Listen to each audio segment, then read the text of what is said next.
आकाशवाणी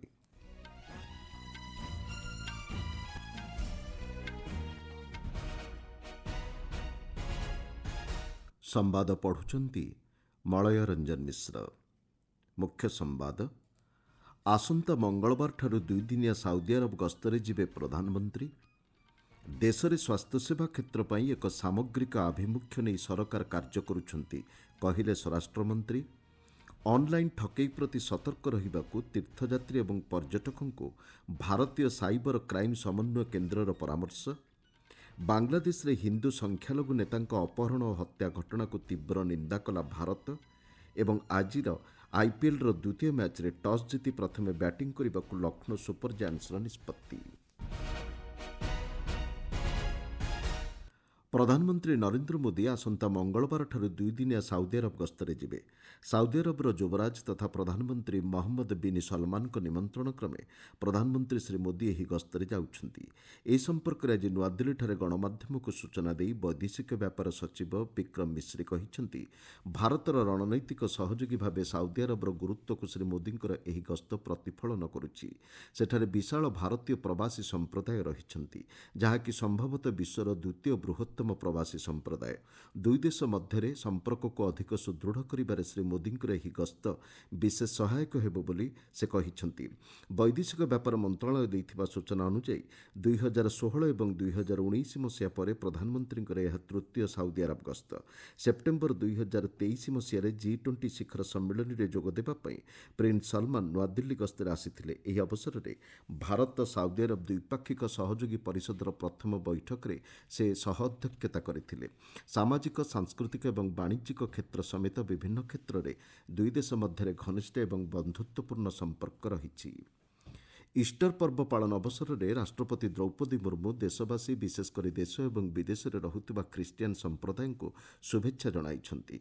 तांको वार्तारे राष्ट्रपति कहिसंती यीशुख्रीष्टଙ୍କ पुनरुत्थान को स्मरण करी पालन करा जाउथिबा पर्व निस्वार्थपर प्रेम और सेवार वार्ता प्रदान करिथाए। यीशुख्रीष्टଙ୍କ बलिदान त्याग और क्षमार मूल्य को शिखाई थाए। तांकर जीवन मानव जाति को सत्य न्याय और करुणार पथ अनुसरण करने को प्रेरणा जोगाई थाए बोली राष्ट्रपति कहिसंती। उपराष्ट्रपति जगदीप धनखड़ तांको शुभेच्छा वार्तारे यीशुख्रीष्टଙ୍କ दया क्षमा और सेवार कालजयी शिक्षा नागरिकों को एक सौहार्दपूर्ण समाज गठन दिगरे मार्गदर्शन करिथाए बोली कहिसंती। नुआदिल्ली आसंता सोमवार दिन प्रधानमंत्री नरेंद्र मोदी प्रशासनिक अधिकारी सम्मिलन को संबोधन करेंगे। 17तम प्रशासनिक सेवा दिवस पालन अवसर में यह सम्मिलन आयोजन कर अवसर में साधारण प्रशासन क्षेत्र में उत्कर्ष प्रतिपादन करथिबा व्यक्तिविशेष को प्रधानमंत्री पुरस्कार प्रदान करिबार कार्यसूची रही। जिलार सामग्रिक विकास ब्लॉक स्तरीय आकांक्षी कार्यक्रम उद्भावन आदि क्षेत्र में 16टी पुरस्कार प्रदान कराजिबो।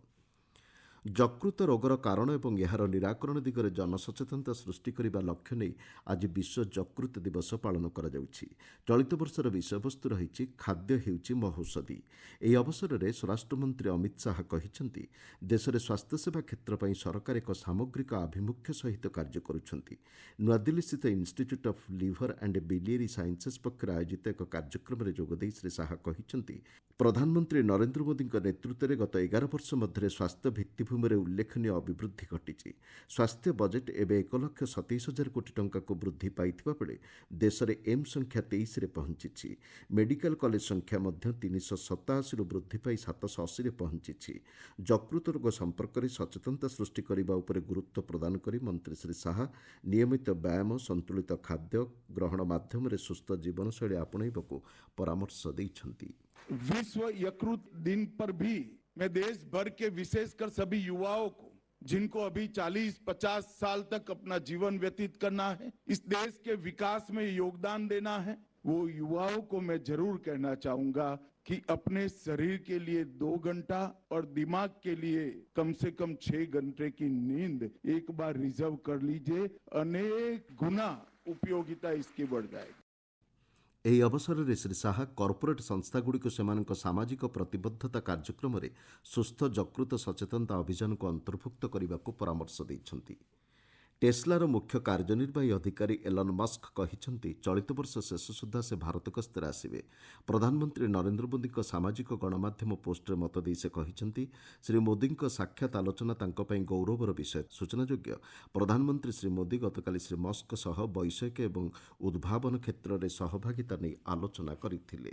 ଆପଣମାନେ ସମ୍ବାଦ ଶୁଣୁଛନ୍ତି ଆକାଶବାଣୀରୁ। ଅନଲାଇନ୍ ଠକେଇ ତଥା ଧାର୍ମିକ ତୀର୍ଥଯାତ୍ରୀ ଓ ପର୍ଯ୍ୟଟକଙ୍କୁ ଲକ୍ଷ୍ୟରେ ରଖି କରାଯାଉଥିବା ଠକେଇ ପ୍ରତି ସତର୍କ ରହିବାକୁ କୁହାଯାଇଛି। ସ୍ୱରାଷ୍ଟ୍ର ମନ୍ତ୍ରଣାଳୟ ଅଧୀନରେ ଥିବା ଭାରତୀୟ ସାଇବର କ୍ରାଇମ୍ ସମନ୍ୱୟ କେନ୍ଦ୍ର ଆଜି ଏ ନେଇ ସତର୍କ ସୂଚନା ଜାରି କରିଛି। କୌଣସି ଦେୟ ଦେବା ପୂର୍ବରୁ ସତର୍କତା ଅବଲମ୍ବନ କରିବା ଏବଂ ୱେବ୍ସାଇଟ୍ର ସତ୍ୟତା ଯାଞ୍ଚ କରିବାକୁ ପରାମର୍ଶ ଦିଆଯାଇଛି।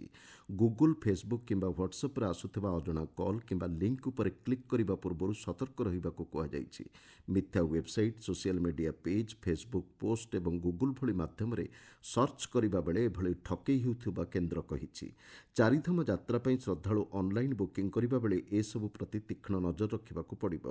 କେବଳ ସରକାରୀ ପୋର୍ଟାଲ କିମ୍ବା ବିଶ୍ୱସ୍ତ ଟ୍ରାଭେଲିଂ ଏଜେନ୍ସି ମାଧ୍ୟମରେ ବୁକିଂ ବ୍ୟବସ୍ଥା କରିବାକୁ ପରାମର୍ଶ ଦିଆଯାଇଛି। ଆବଶ୍ୟକ ସ୍ଥଳେ ଜାତୀୟ cyber crime reporting portal www.cybercrime.gov.in କିମ୍ବା ହେଲ୍ପଲାଇନ୍ ନମ୍ବର 1930ରେ ଜଣାଇବାକୁ ଅନୁରୋଧ କରାଯାଇଛି। ବାଂଲାଦେଶରେ ହିନ୍ଦୁ ସଂଖ୍ୟାଲଘୁ ନେତା ଭବେଶ ଚନ୍ଦ୍ର ରାୟଙ୍କ ଅପହରଣ ଏବଂ ହତ୍ୟା ଘଟଣାରେ ଭାରତ ତୀବ୍ର ନିନ୍ଦା କରିଛି। ବୈଦେଶିକ ବ୍ୟାପାର ମନ୍ତ୍ରଣାଳୟର ମୁଖପାତ୍ର ରଣଧୀର ଜୟସ୍ୱାଲ ସାମାଜିକ ଗଣମାଧ୍ୟମ ପୋଷ୍ଟରେ କହିଛନ୍ତି ଏହି ଘଟଣା ବାଂଲାଦେଶରେ ମଧ୍ୟବର୍ତ୍ତୀକାଳୀନ ସରକାରଙ୍କ ଅଧୀନରେ ହିନ୍ଦୁ ସଂଖ୍ୟାଲଘୁଙ୍କ ଉପରେ ସୁବ୍ୟବସ୍ଥିତ ଅତ୍ୟାଚାରର ଧାରାକୁ ପ୍ରତିଫଳନ କରୁଛି। ହିନ୍ଦୁଙ୍କ ସମେତ ସଂଖ୍ୟାଲଘୁ ସମ୍ପ୍ରଦାୟକୁ ସୁରକ୍ଷା ଦେବା ପାଇଁ ମଧ୍ୟବର୍ତ୍ତୀକାଳୀନ ସରକାର ପଦକ୍ଷେପ ନେବାକୁ ସେ ଆହ୍ୱାନ ଦେଇଛନ୍ତି।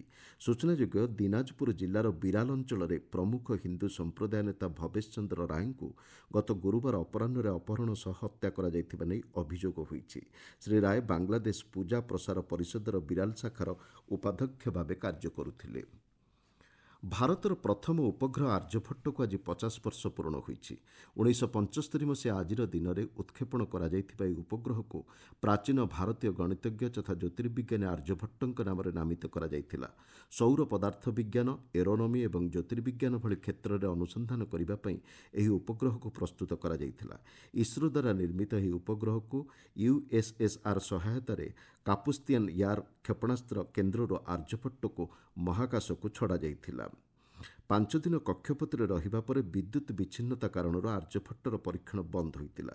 ତେବେ ଏହି ସମୟ ମଧ୍ୟରେ ସଂଗ୍ରହ କରାଯାଇଥିବା ତଥ୍ୟ ପରବର୍ତ୍ତୀ ସମୟରେ ବୈଜ୍ଞାନିକଙ୍କୁ ଉପଗ୍ରହ ବିକାଶରେ ଗୁରୁତ୍ୱପୂର୍ଣ୍ଣ ସହାୟତା ପ୍ରଦାନ କରିଥିଲା। ଆର୍ଯ୍ୟଭଟ୍ଟ ମାଧ୍ୟମରେ ଭାରତ ମହାକାଶ ଅଭିଯାନର ଭିତ୍ତିପ୍ରସ୍ତର ସ୍ଥାପନ କରିଥିଲା। ଭାରତର ଔଷଧ ରପ୍ତାନୀ ଗତ ଆର୍ଥିକ ବର୍ଷରେ $30 ବିଲିୟନ ଅତିକ୍ରମ କରିଥିଲା। ଯୁକ୍ତରାଷ୍ଟ୍ର ଆମେରିକା ଏହାର ପ୍ରମୁଖ ବଜାର ରହିଥିଲା।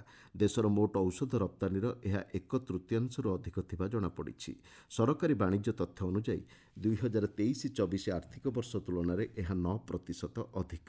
ମାର୍ଚ୍ଚ 2025 ସୁଦ୍ଧା ଆର୍ଥିକ ବର୍ଷର ଔଷଧ ରପ୍ତାନୀ 30%ରୁ ଅଧିକ ବୃଦ୍ଧି ପାଇ $3,681 ନିୟୁତ ପହଞ୍ଚିଥିଲା। ପାକିସ୍ତାନରେ ଆଜି ପୂର୍ବାହ୍ନରେ 5.9 ତୀବ୍ରତାର ଭୂକମ୍ପ ଅନୁଭୂତ ହୋଇଥିଲା। ତେବେ ଏଥିରେ କେହି ମୃତାହତ କିମ୍ବା ଘରଦ୍ୱାର କ୍ଷତିଗ୍ରସ୍ତ ହୋଇନଥିବା ଜଣାପଡ଼ିଛି। ଜାତୀୟ ଭୂକମ୍ପ ସର୍ବେକ୍ଷଣ କେନ୍ଦ୍ର ପକ୍ଷରୁ ମିଳିଥିବା ସୂଚନା ଅନୁଯାୟୀ ଆଫଗାନିସ୍ତାନ ତାଜିକିସ୍ତାନ ସୀମାବର୍ତ୍ତୀ ଅଞ୍ଚଳରେ ଏହାର ଉତ୍ପତ୍ତି ସ୍ଥଳ ଥିଲା।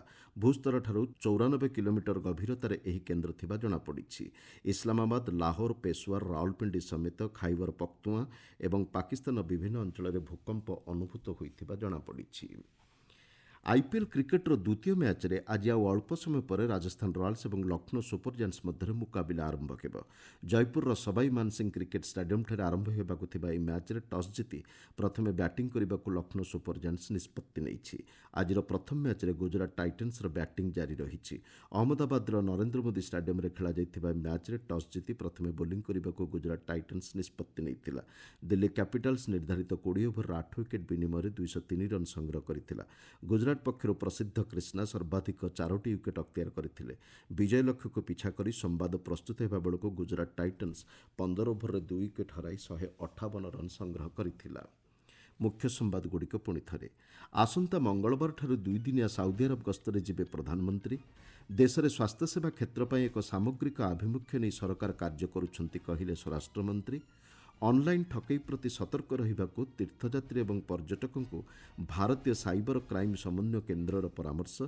ବାଂଲାଦେଶରେ ହିନ୍ଦୁ ସଂଖ୍ୟାଲଘୁ ନେତାଙ୍କ ଅପହରଣ ଓ ହତ୍ୟା ଘଟଣାକୁ ତୀବ୍ର ନିନ୍ଦା କଲା ଭାରତ ଏବଂ ଆଇପିଏଲ୍ର ଆଜିର ଦ୍ୱିତୀୟ ମ୍ୟାଚ୍ରେ ଟସ୍ ଜିତି ପ୍ରଥମେ ବ୍ୟାଟିଂ କରିବାକୁ ଲକ୍ଷ୍ନୌ ସୁପର ଜାୟାଣ୍ଟସର ନିଷ୍ପତ୍ତି।